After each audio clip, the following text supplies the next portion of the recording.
He crushed my dreams, but my code rewrote my future. His words broke my spirit, but my truth crashed his empire. I'm Mara Lynn, 32, at a San Francisco tech gala, staring at my shattered tablet, my vision, smashed by my husband, Ethan. I'd rather debug a server than touch you, he sneered, shoving me away during a demo dance. At 32, after building my startup, I was humiliated, discarded for Ethan's pitch with his partner, Lila. My heart pounded, but my mind sharpened. If you root for women rewriting their story, hit like and subscribe. Share your city. What would you do in Mara's shoes? The gala's neon lights lit my notebook, a half-eaten sushi roll on the bar. Mara's launch in faded marker. My hoodie, worn from coding marathons, carried the weight of a scrapped deal. My hands, steady for typing, shook after Ethan's text. Your app's a hobby. I need real wins. His 3 a.m. call. With Lila. We're done. I replied, goodbye. His 12 missed calls followed. I sipped my matcha latte, each sip fueling my plan. Weeks ago, I'd poured Ethan's coffee, black, no sugar, in his startup mug. He'd scrolled his phone, ignoring me. Investor drinks, he'd said, leaving his smartwatch by the sink. 5th time that week. It snags on cables, he'd claimed, showing the faint mark. I nodded, dodging the question. Who drinks on a Tuesday? My coder, Zoe, approached. Mara, you okay? Been here 15 minutes. Her eyes, sharp from spotting bugs, lingered. Just strategizing, I said, scrubbing ink from my hands under cold water. The chill grounded me. A lost pitch hurt, so did Ethan's absence. At least my code ran. I'd felt it for months.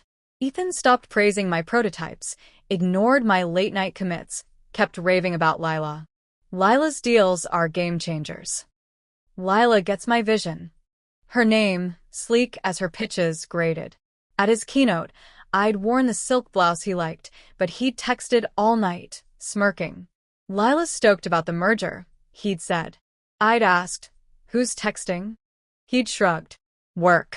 Our chats faded, my wireframes, his one-word replies. A month ago, I'd sent a demo from our hackathon. Miss this. His reply, a shrug emoji. Investors called us a tech power couple. My mentor dubbed us a startup duet.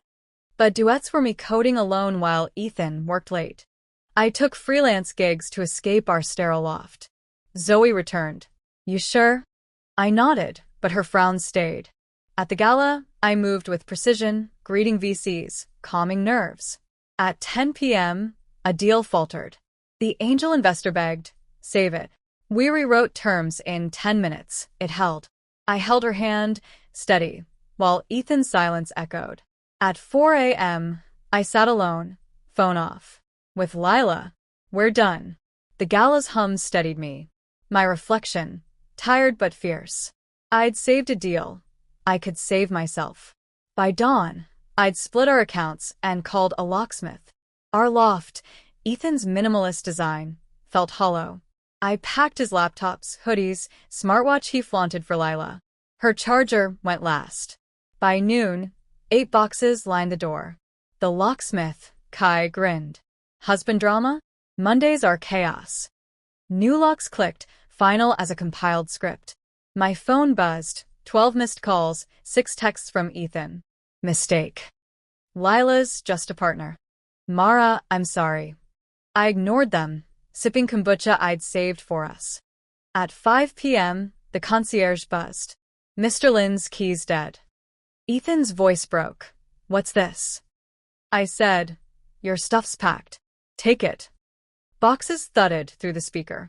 At my startup's tech summit, I unveiled a $3 million grant for open source education, named for Ms. Wei, my mentor who saw my spark when Ethan didn't.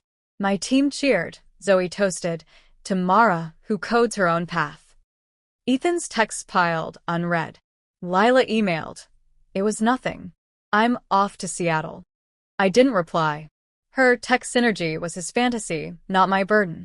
6 months later, I stood at a tech conference, promoted to CTO. Zoe raised her glass. To Mara, who builds without permission. San Francisco glowed below my office, alive with my algorithms, my vision. Ethan crashed at his friends, chasing Lila's shadow. I deleted our repos, not in anger, but peace. My reflection in the summit's glass showed a woman who stopped waiting.